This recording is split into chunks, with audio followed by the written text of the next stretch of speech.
नमस्कार, मी पंजाब डक. तर महाराष्ट्रातल्या शेतकऱ्यांना सर्वप्रथम हे कोल्हापूर जिल्ह्यामध्ये सातारा भागाकडे असल्यामुळं सर्वप्रथम या भागातल्या शेतकऱ्याला सांगू इच्छितो की कोल्हापूर, सातारा, पुण्यातल्या की तुमच्याकडं मात्र 19 एप्रिलपासून ते 25 एप्रिलच्या दरम्यान काही ठिकाणी पावसाळ्यासारखा पाऊस पडणार आहे. पुणेकरांना गारपीट बघायला भेटणार आहे, साताऱ्याला गारपीट पाहायला भेटणार आहे, कोल्हापूरवाल्यांना भेटणार आहे. या पन्हाळा किल्ल्यावर देखील पाऊस पडणार आहे.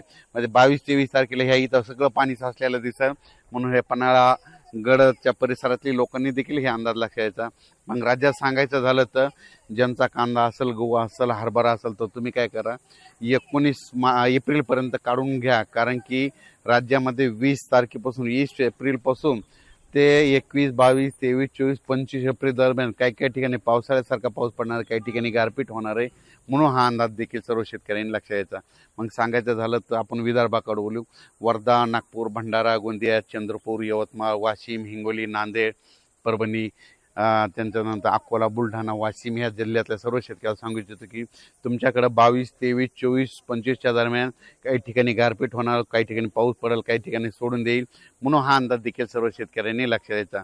त्याच्यानंतर उत्तर महाराष्ट्रातल्या शेतकऱ्याला सांगू इच्छितो की उत्तर महाराष्ट्राकडे नंदुरबार जिल्हा झालं, धुळे जिल्हा झालं, जळगाव जिल्हा झालं, नाशिक जिल्हा झालं, अहिल्यानगर जिल्हा झालं, त्या सर्व शेतकऱ्याला सांगू इच्छितो की तुमच्याकडं 21, 22, 23, 24, 25च्या दरम्यान तुमच्याकडे काही ठिकाणी गारपीट होणार, काही ठिकाणी पाऊस पडेल, काही भाग सोडून देखील देईल.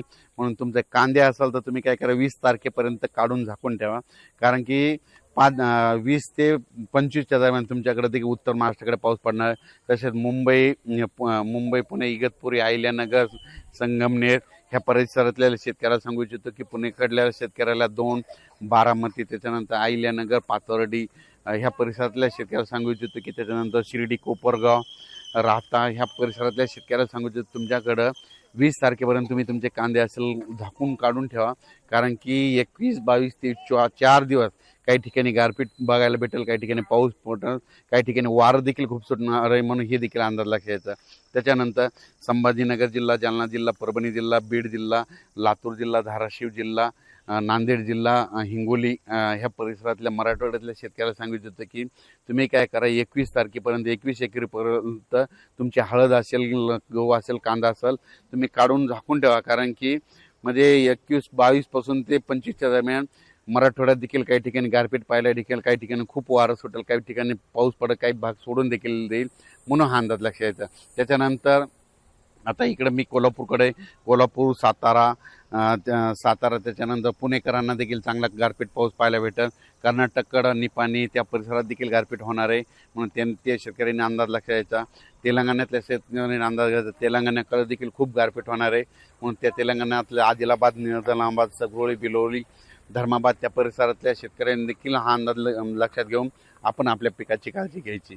मला सांगू इच्छितो इकडं म्हणजे ह्या कोल्हापूर, साताऱ्याकडं 19 एप्रिलपासूनच म्हणजे पावसाला सुरुवात होईल. तर 19, 20, 21ला सातारा, पुणे, इकडं कोल्हापूर ह्या परिसरामध्ये पाऊस पडणार आहे. म्हणून शिरोळ भागातल्या शेतकऱ्यांनी, निपाणीच्या सर्व शेतकऱ्यांनी अंदाज लक्षात घ्यायचा.